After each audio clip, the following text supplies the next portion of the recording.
Hello, Graham. How are you? Hello, I mean, fine and you? Yeah, tomorrow is the US Thanksgiving Day, so we're gonna take a holiday, the beginning of the holiday.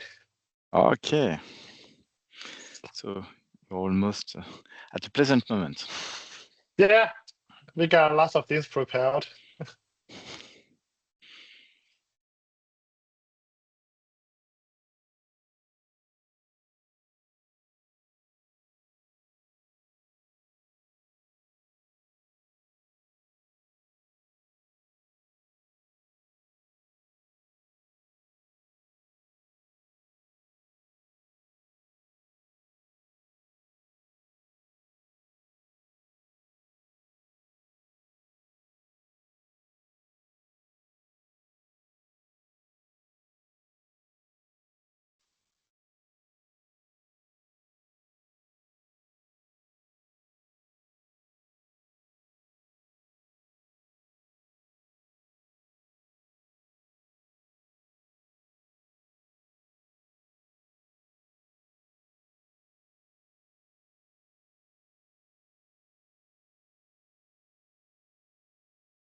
Hi, everyone.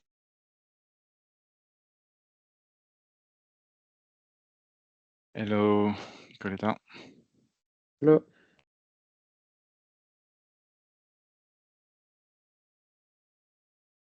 Hello, good afternoon.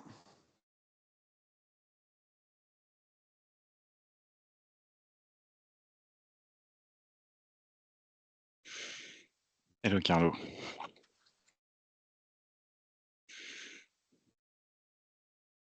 You have no presenter role. Thank you.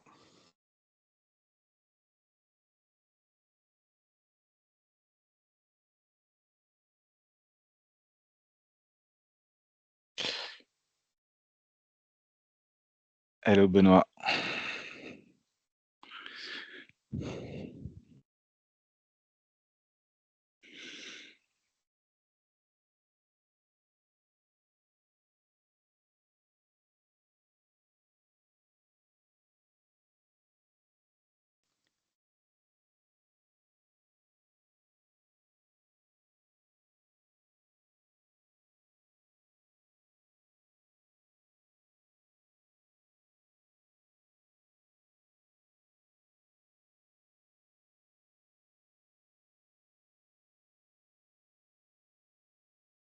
I start sharing my screen.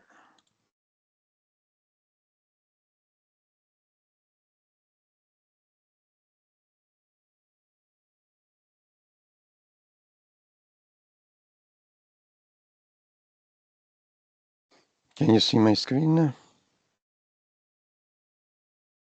Yes. Okay.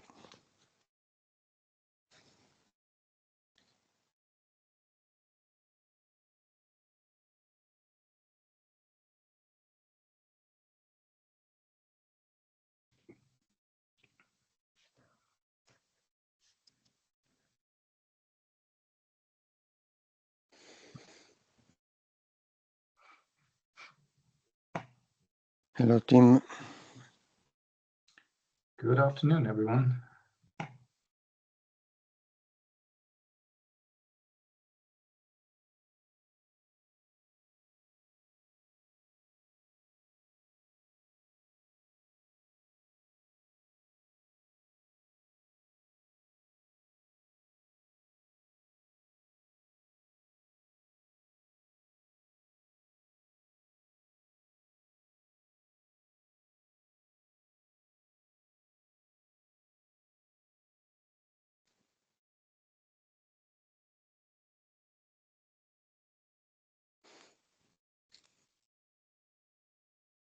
Okay, I think we can start.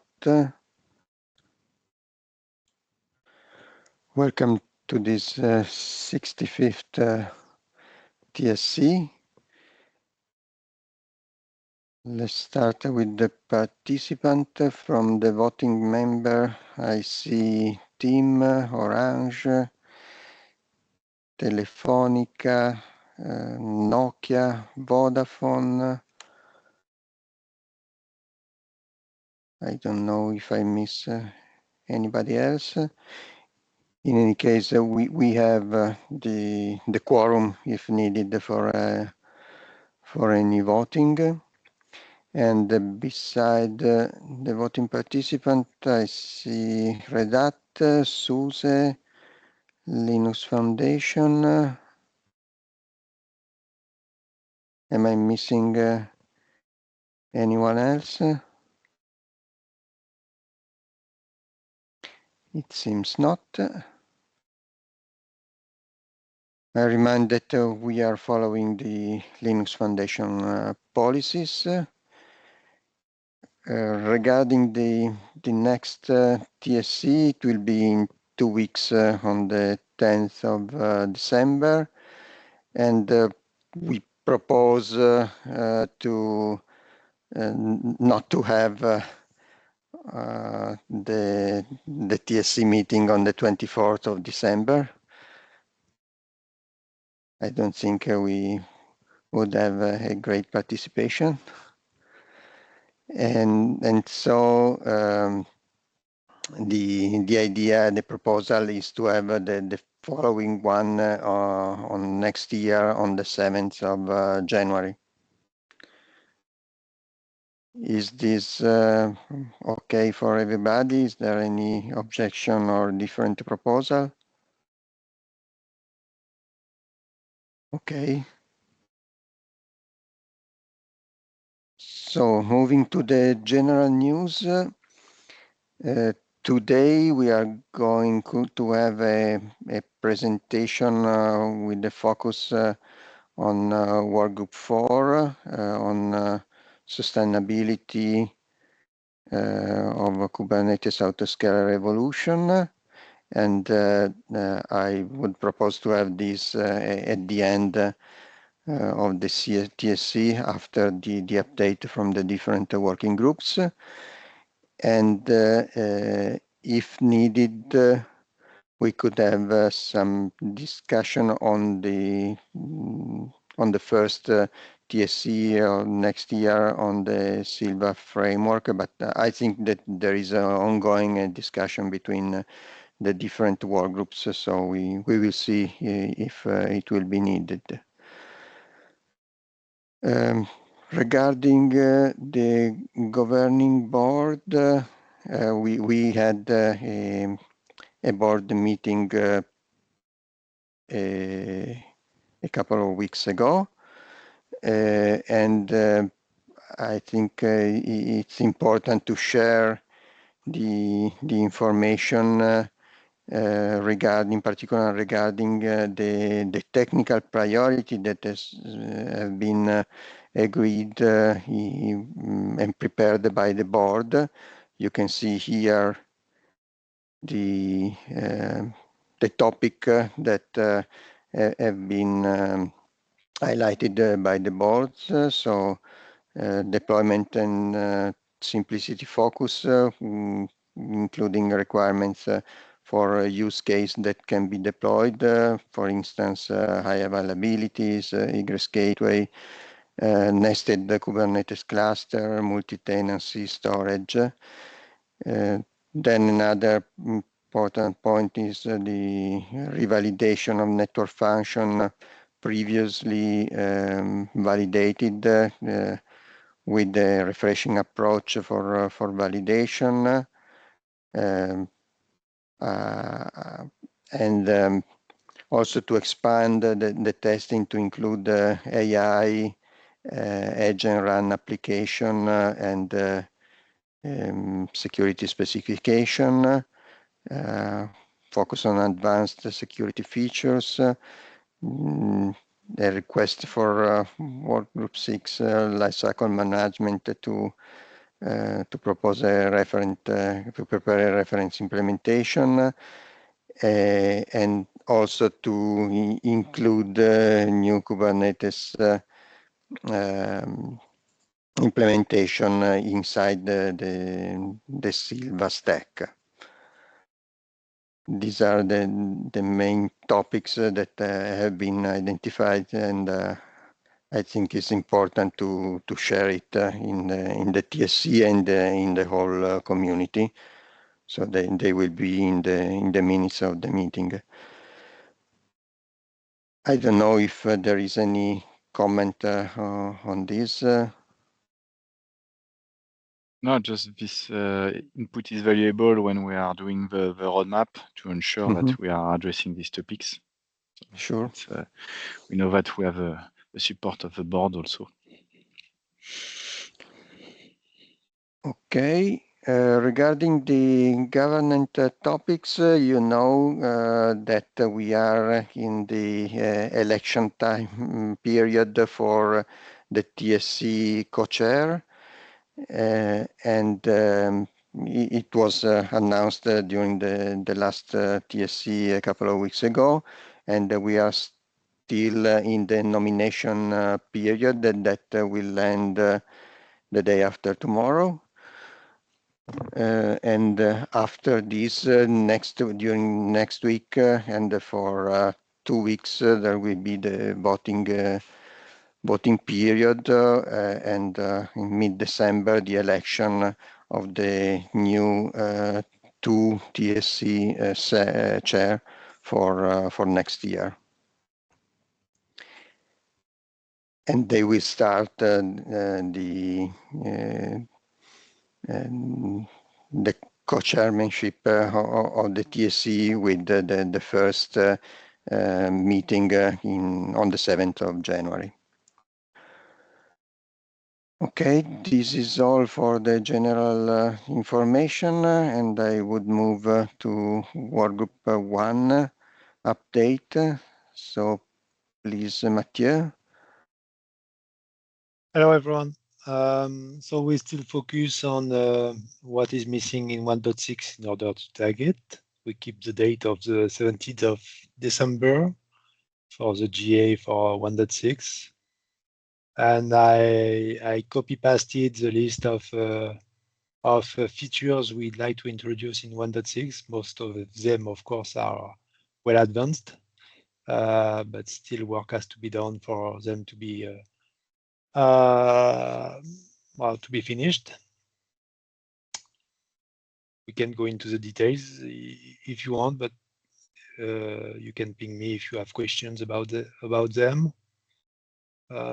So some of them are for the GA and what we really intend to support in 1.6, but you can see that we also have a list of tech preview features.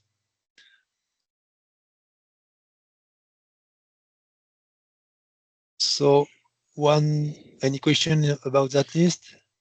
If you can explain a little bit what is behind the NetApp Trident CSI and if we have State time, Operator. Okay, let's quickly discuss them. So you want to discuss specifically about NetApp? Okay, so Trident CSI is a new CSI we'd like to introduce into Sylva. Because we think it's important also to be able to start supporting external storage appliances into the Sylva ecosystem, at least the ones that have a clear and clean CSI plugin that we can easily consume. So it's really about that. We are starting with NetApp because the CSI is very mature. We won't have any CI into Sylva that is testing this CSI, the support of this CSI. I mean, we don't have any NetApp appliance attached to Sylva CI infrastructures, so we are not able to test it. What we will do is about about packaging this CSI as a unit that you can activate on a given cluster, Sylva cluster. And concerning NM state, it's an operator that is very mature as well, in order to easily configure the networking stack of each node, as long as this networking stack is coming with a network manager for configuring it. And it is the case with the new OSs that we'd like to use. I think about Leap Micro, but I think it's also the case for Core DNS coming from Red Hat.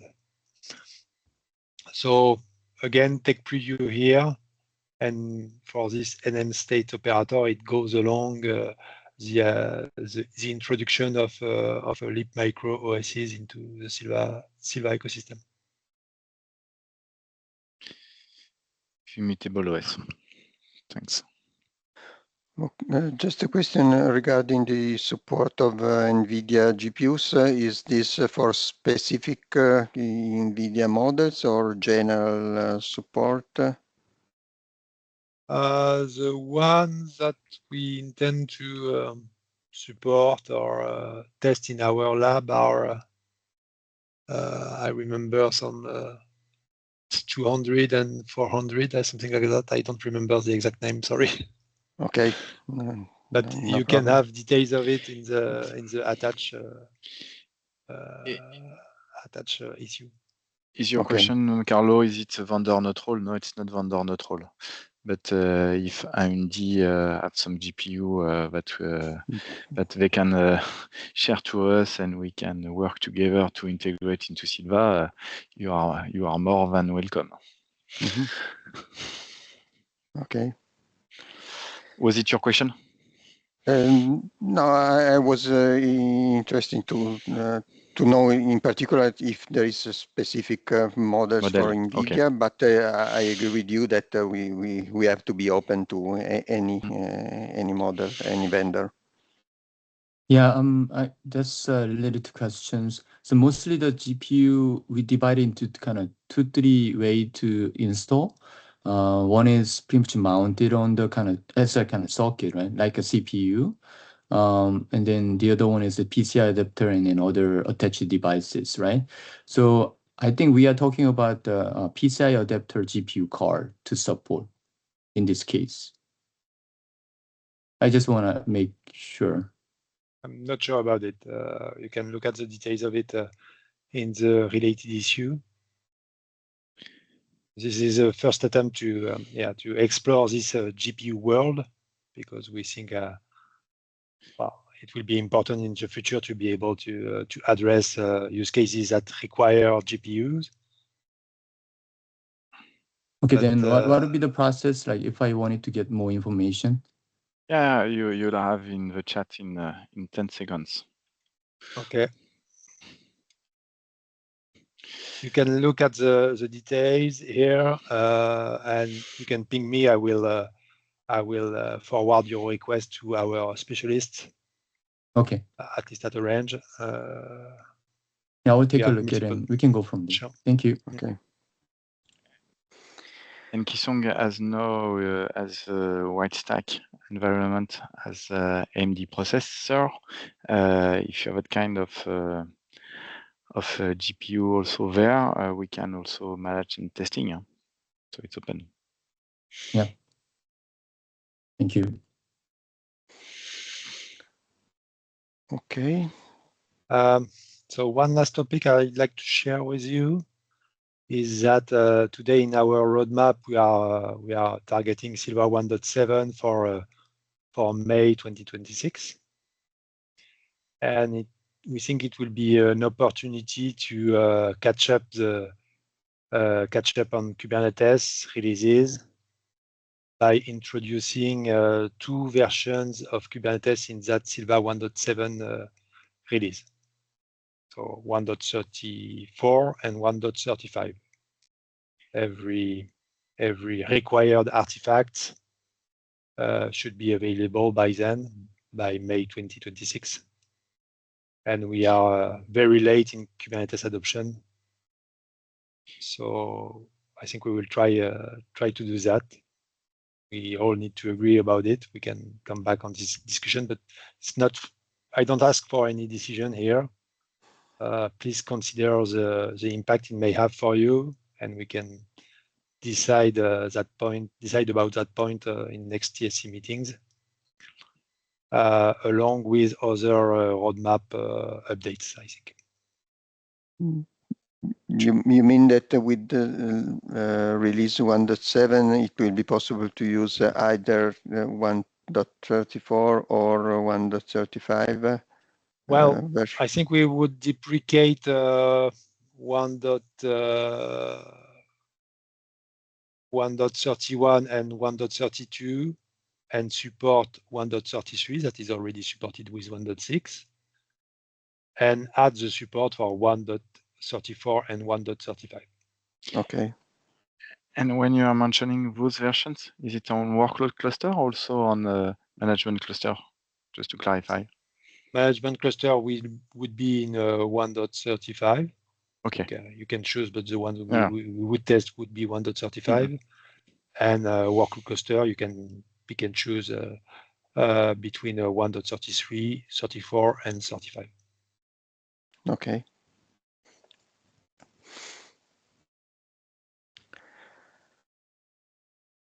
Okay, any question or further comment on workgroup 1?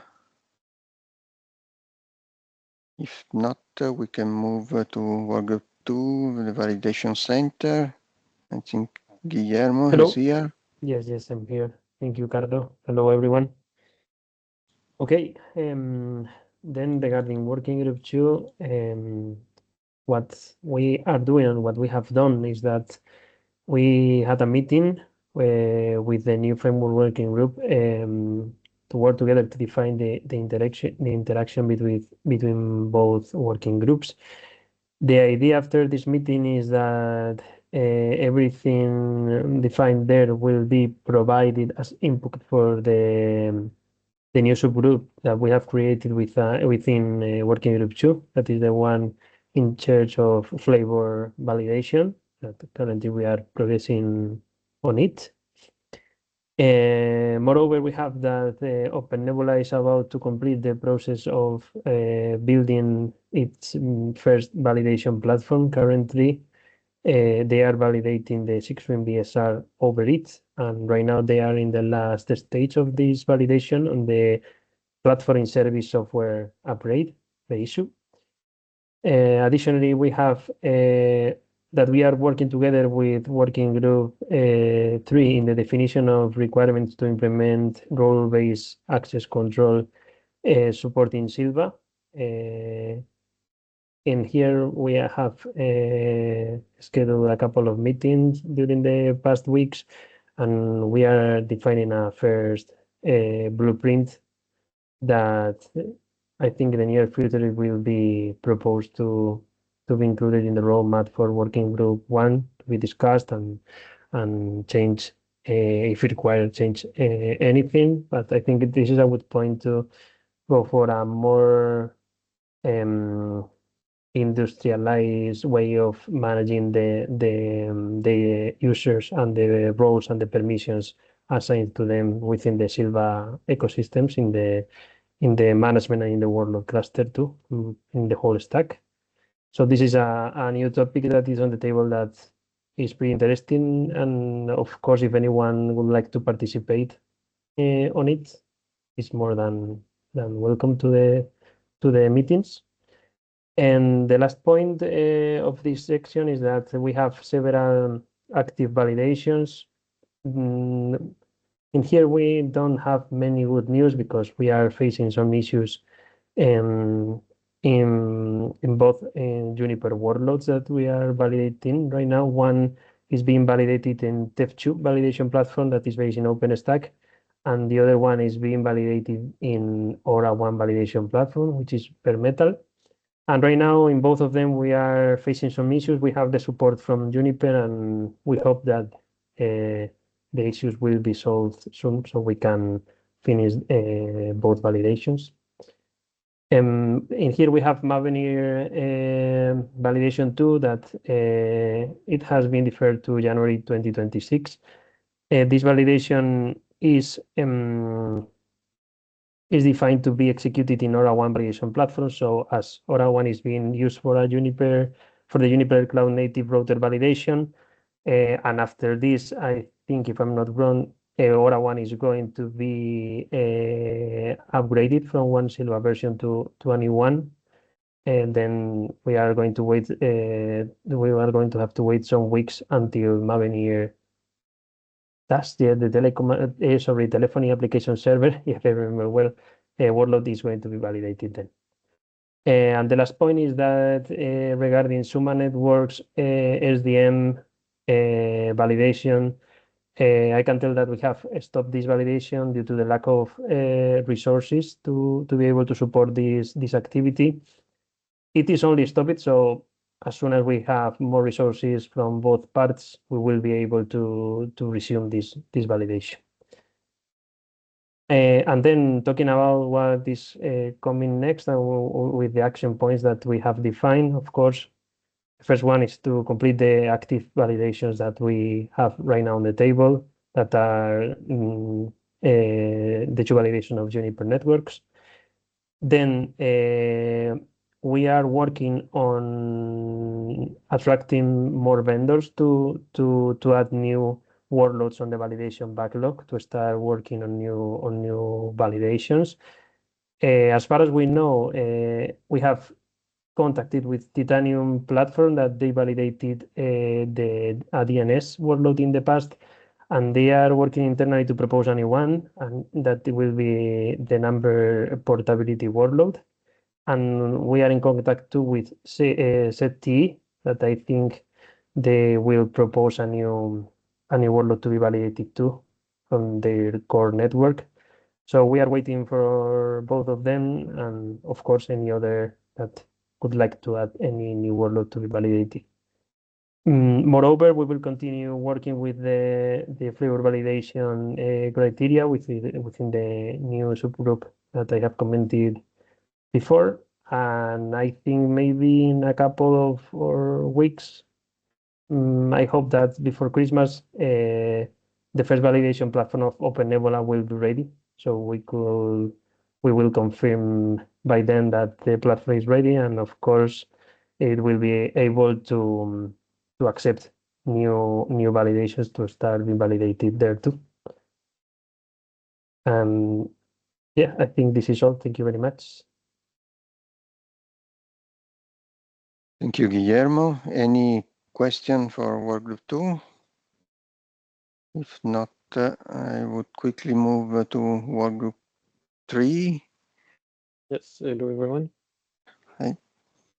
So since last TSC, we mainly focused on the CVD process. So we rewrite it a little bit from the draft version we had in the past. And we work on the implementation using the GitLab issue on the GitLab templates, and with one specific feature to put the issue directly as confidential. So it's quite ready now. I think we can present this implementation to the Workgroup 1 in the next meeting. So it's the 2nd December, I think. On the other hand, we still have an ongoing work on the hardening guidelines. It was not updated since last TSC, but we have still this topic in mind. Okay. Thank you, Francois. Any comment or question?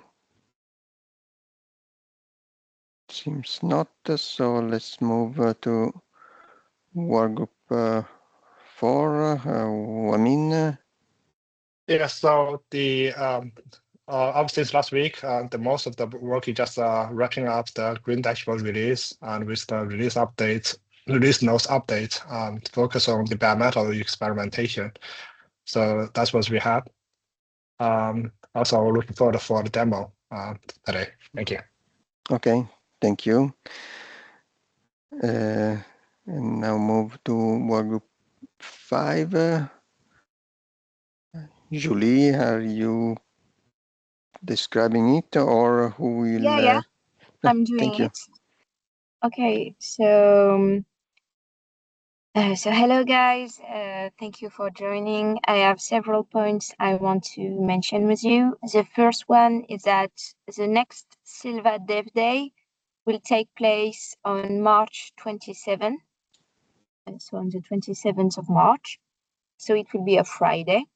So we still have a long time to go, but I just wanted to let you know that we decided the dates. Concerning the expense processes, because we have a lot of questions about, how do we do when we have an event and we have some expenses? Who do we call, basically? So the first thing first, the official expense threshold mandating a formal governing board approval is 10K. So if it's beneath 10K, you just have to ask the work group 5, and we will put both Jill and Yaril in the loop for the expense, and we will get a quick approval. So basically, under 10K, we can go faster thanks to Yaril and Jill. So I just wanted to let you know because we have a lot of questions on that issue. Third thing I want to mention, we would like to organize a hackathon. I don't know if everyone is familiar with the concepts. Basically, it's a day or half a day dedicated to working on a technical issue. But it's like a game, and at the end we win prizes, which can be I don't know what are the usual prizes, but tickets for a cool event or a phone or drone, stuff like that. We have very good gift for developers. So basically it targets developers. And we are currently working on having a dedicated team for the preparation of this event because it requires a lot of preparation. And we don't know when we would like to organize it. Is it better to have it on the Sylva Dev Day or during the KubeCon? And that's where I need your help, guys. Do you think this hackathon, which is a technical event, is best suited for Sylva Dev Day or KubeCon? What are your thoughts on the topic?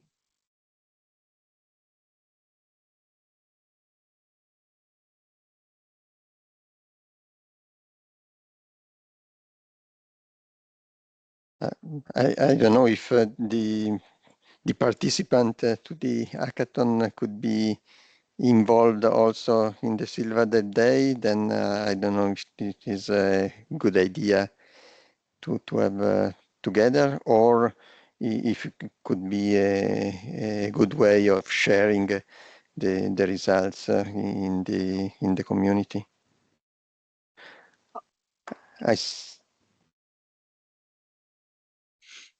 Okay. Yeah, it could be interesting to share the results of the hackathon during the Sylva Dev Day. Okay, I take the point. On my side, I also promote the idea to have it during the KubeCon because many of the we need many people to support an hackathon, and it will be the same people than the Sylva Dev Day. So. Okay, so let's start with the Sylva Dev Day, and I will come back with you later if we move forward on that idea. I have a second ask for you. I don't know if you know, but Sylva has agreed to sponsor the Telco Day, which happens during the KubeCon or just one day before. I don't remember. And thanks to this sponsorship, we get 2 free entries for the KubeCon. And of course, these 2 free entries will go directly to the people who will help us taking care of the booth during the telco day. So this is the moment where I ask you guys who wants to represent Sylva during this telco day. Basically, I think we will have one talk, a booth to entertain and talk to everyone talking about Sylva. So it's a full day, but then you get 2 free entries for the KubeCon. Are there any volunteer who wants to help us for this telco day? Please, Satyavan. Yeah, I can do it if Okay. all are okay. Satyavan, so there is one person and okay, maybe a second one. I don't know if I can candidate, but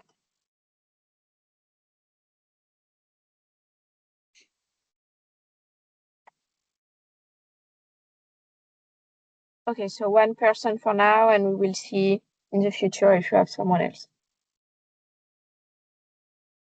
Okay. Thank you, guys. I think I've covered all the topics. Thank you, Julie. May I ask you to update or to the minutes? No, sorry, I forget. You can refresh your screen. Okay. Sorry. No, sorry, it's me. I sent everything before the meeting. Yeah. So.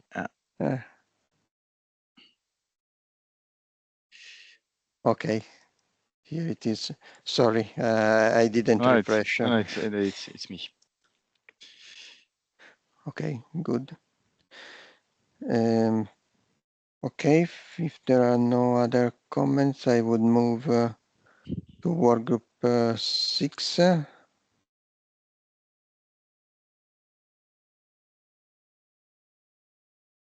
Yeah. Morgan, okay. Yeah, I'm here. So just to say that the minute of the November session have been released, so the replay is available for people who wants to have information on the new feature from FluxCD, for instance, or there's also an interesting presentation from Swisscom on their pipeline promotion strategy. So, and we continue in December. So we change the time slot in order to accommodate a new contributor, and we'll have 2 main presentation. It will be focused on day 2 configuration. So when you do GitOps, is what you do after you have installed or upgraded, so that the usual operations on the function. So we'll have a presentation from Telstra, so the Australian operator that will share his day 2 implementation based on the control plane view. And there will be a second presentation by DT about OCAS project, which is their LCM management of CNF workloads. And I hope, well, if we have time, we will open the floor for day 2 testimonies. That's already a question we address, because most of the time the operation, the people who have implemented GitOps for their CNF are able to now install, sometimes upgrade more or less easily, but for the day 2 is usually the recurrent question from the operation.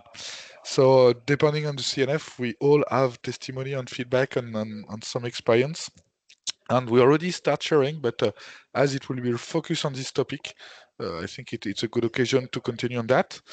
And we may also note that we decided that the working group 6 will have 2 schedules. So we have only 1 meeting per month, but we have also a request from Whitestack, a company that is based in Chile, to join.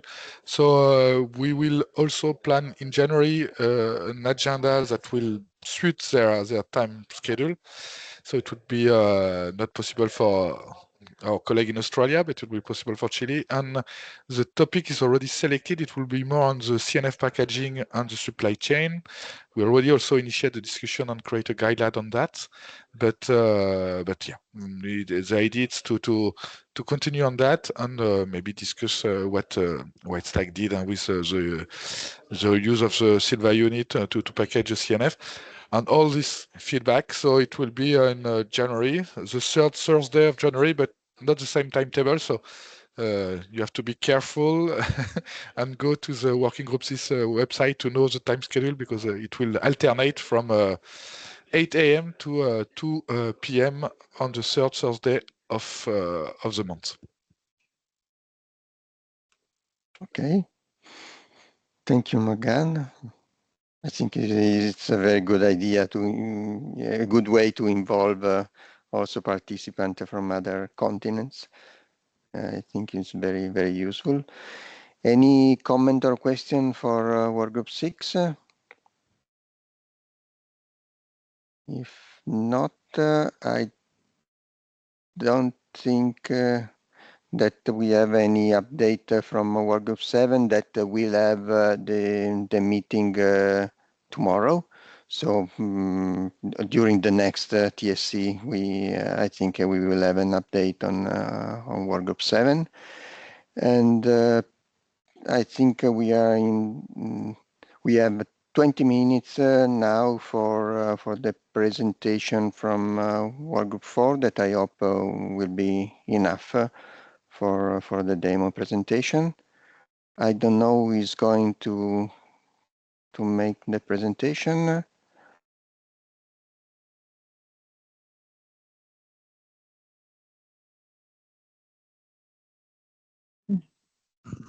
Benoit, you are on mute. Better now. Yeah, much better. Yes, better. So I will do a presentation. So I will share my slide.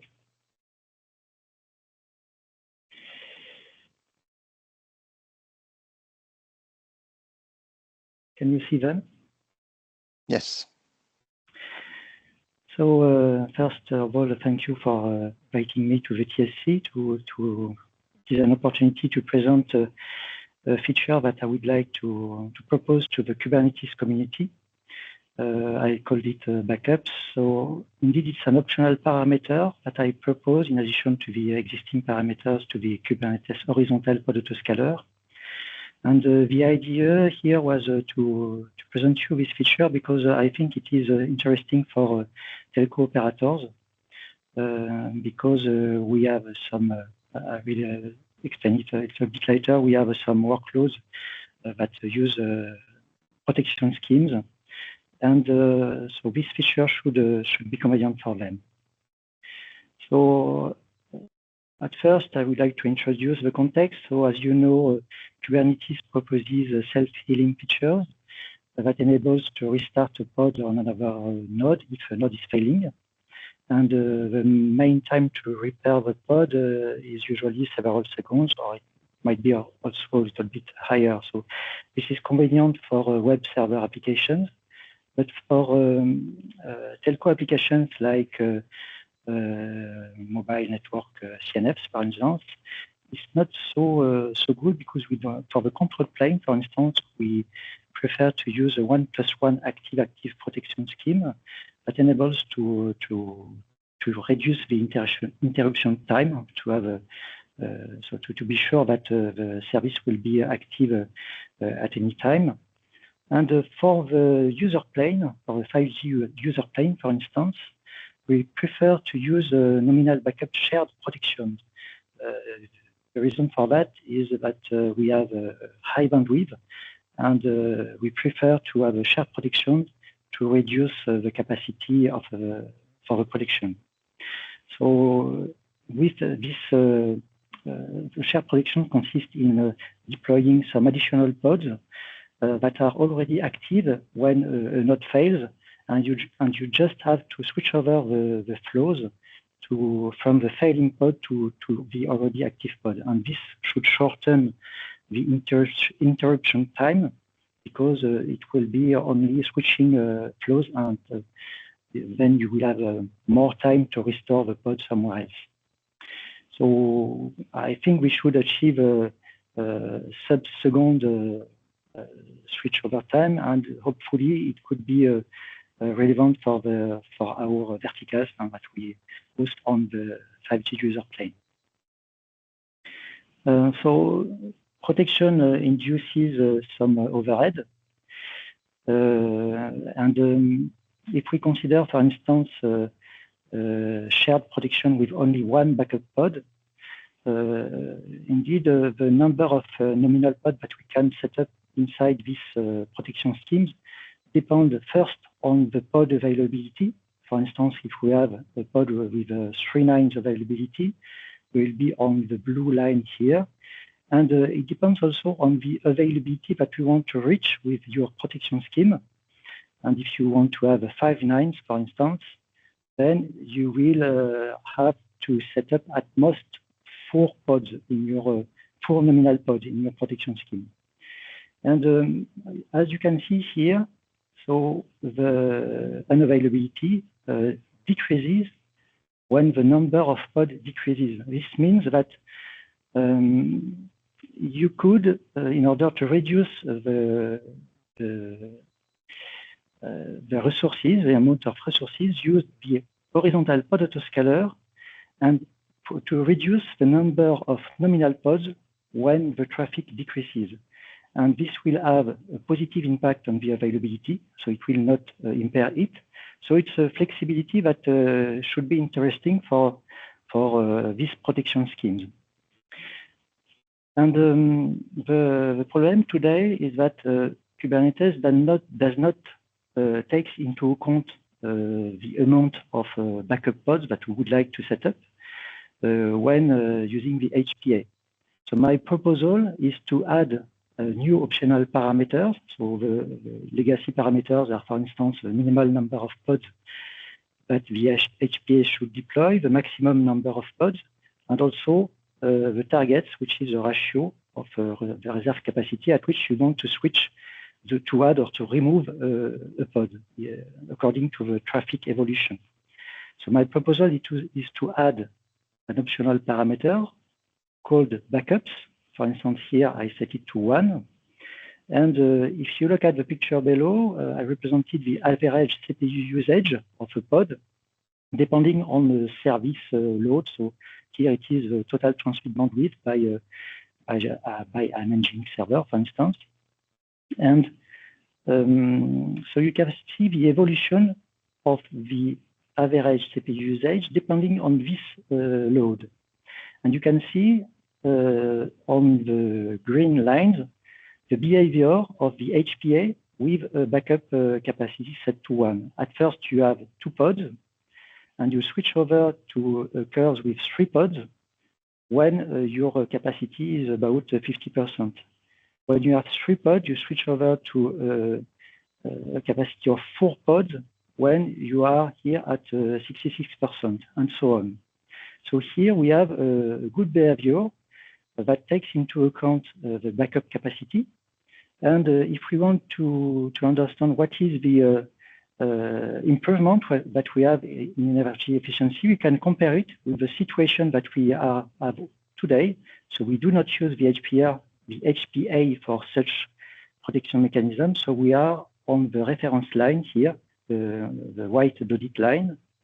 And the improvement indeed depends on several parameters, but also on the traffic variation here. For instance, if we consider that the maximum load is adapted to the capacity of the HPA, the minimum load that you will have, for instance, during the night, has an impact on the efficiency of the HPA. For instance, if you have here a low value of a minimum load, so if you go down to this place, you have a maximum value of the energy efficiency improvement. And if the minimum load is higher, so if your traffic variation is not very high, you will have no improvement. So this curve is really interesting because it enables to understand what is the improvement of the HPA using the backup parameter.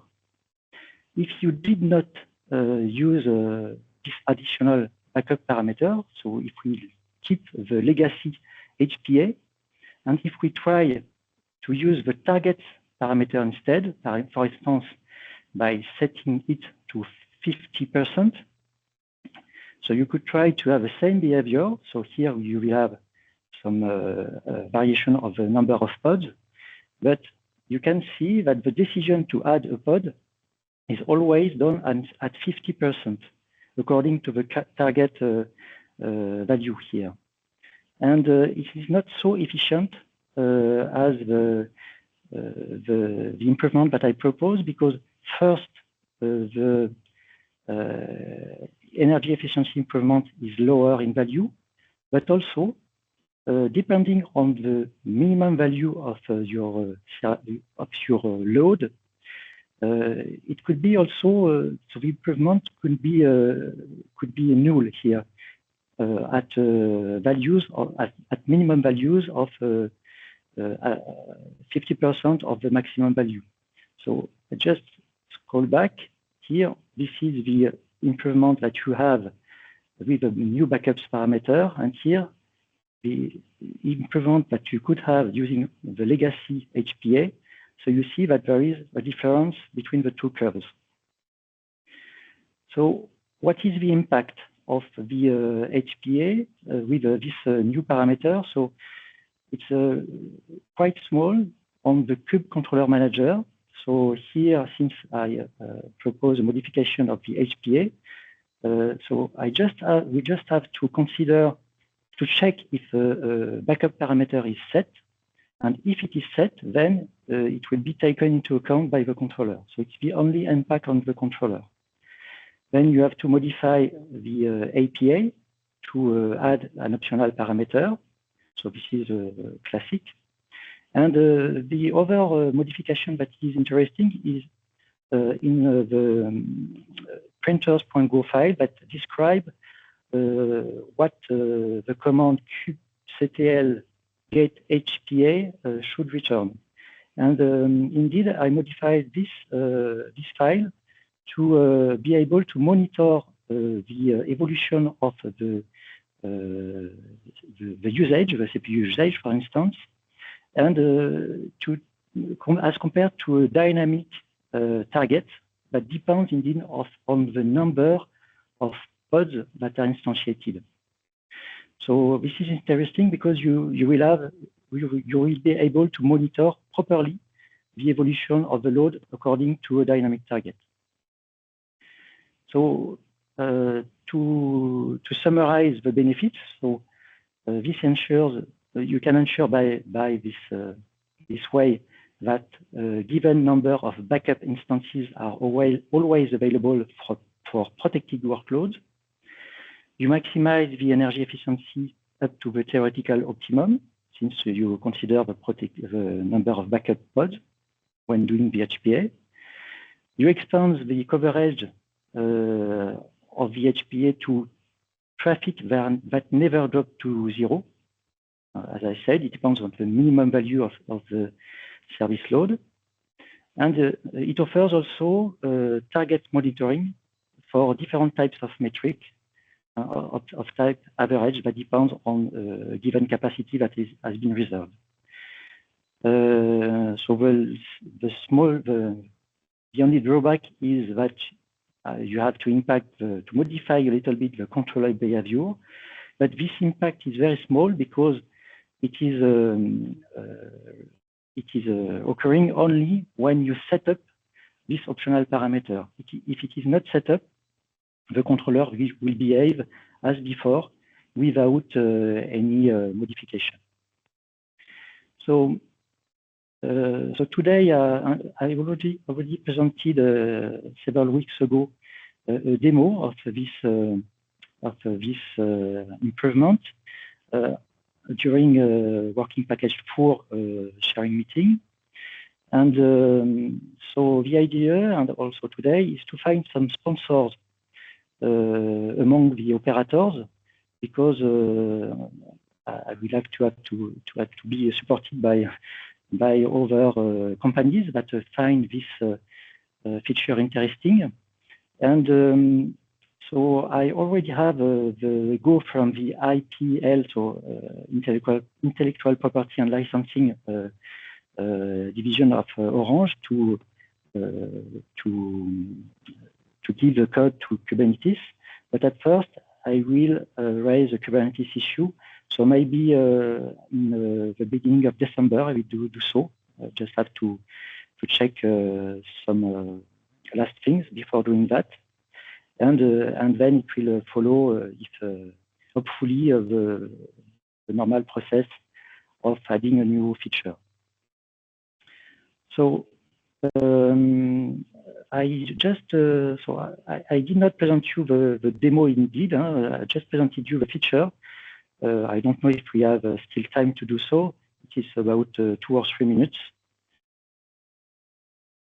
I think we have 5 minutes. So maybe I could show it to explain you how it works. If there are no questions for you, I think you can use this 5 minutes to show us. Okay, so I will show it's a small video. So just before, I would like to say that I also have a paper that explains all the how it works. It is available at the IEEE, and I presented it in a meeting last year. So let's go to the demo. So at first, what you can do is to watch the different HPA that are available. So here I set up one HPA on my cluster, and here you can see a new column in this printing telling the backups capacity that is set. For the moment, it isn't set. To set it, you just have to add a new parameter in your manifest. So here, on the horizontal pod Autoscaler, you will add backup replicas. And so you can set it up to 1, for instance. And you just have to adapt also the min replica and the max replicas accordingly,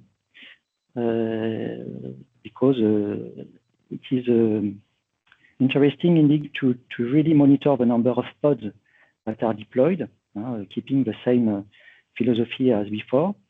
So we will see that by applying the manifest, we update the value of min pod and max pod. And also here you have the new backups amount, which is equal to 1. So we just have to wait for the deployment of a new pod, since we need 2 pods at the beginning. And here you can see that the target is adapting. In the manifest, I set a target at 100%, but since we have 2 replicas, it is dynamically adapted to 50%. So to see how it will be modified with traffic evolution, so I applied a load with a WRK HTTP generator. And you will see, so on the left-hand side, you can see the bandwidth, the transmit bandwidth, the bandwidth that is transmitted by the different pods. And we see the number of pods that evolves with the HPA. And on the right-hand side picture, you can see the average CPU usage that evolves according to the picture I have shown you before. And we can see also the targets here, that is 75% with 4 pods, 67% with 3 pods, and soon be 50% with 2 pods. So this enables to compare the CPU, the average CPU usage with the dynamic target that is recomputed. So of course, this is only a computation during the printing of the kubectl get HPA command. And so it's not, the target is not modified inside the controller itself. It's only a print here. But it enables to have really a good understanding on if you are close to the scaling out or the scaling in. So, and here you have the remaining capacity related to the backup pod. So that was it. And Thank I you. don't know if you have other questions.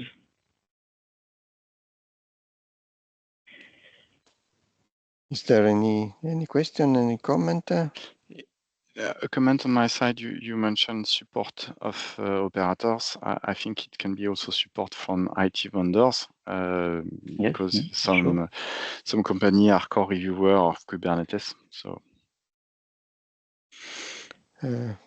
Wamin? Yes. So I think this is a great work, and I do think there's a more than just the energy efficiency use cases. It's also good for high availability because you have very quick switchover of operation. And also in other terms, if you are also working on the serverless, this becomes one of those solutions to start up the serverless functions in warm states. You do not have to wait for the containers to get started to run the functionality. So based on these assessments, I think this is a very good idea. The exactly how we are going to approach the Kubernetes community is something we can work out. Just based on my personal assessment, the Kubernetes community will require additional, use case validation to justify major changes to bring in new functionalities. So if a Sylva can become the sponsor for this innovation for the Kubernetes community, that will be really helpful.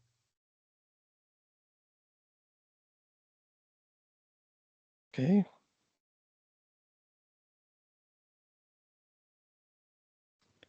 Is there a way to do it officially, or should we do it on an individual way? So finding people who could represent Sylva, for instance, and act within the Kubernetes community to help this feature well, we have a voting process, Benoit. Okay. So we can ask Carlo to manage the voting. Okay, thank you. But you wanted to verify now if there is. We can vote now or for next TSC to decide if we support, because some members might want to deep dive on this. I think it's better maybe to have a vote during the next TSC. I think it would be useful if Benoit, if you can provide to me or Guillaume the slides you presented, so we can attach them to the minutes, and whoever is interested can have a look at them. Yes, so I will do it. Okay. Okay, if there are no other question or topics, I think we can close this meeting, and see you in 2 weeks for the next TSC. Thank you. Bye-bye. Bye-bye. Thank you, Benoit. Thank you. Goodbye. Topic. Thank you. Thank you.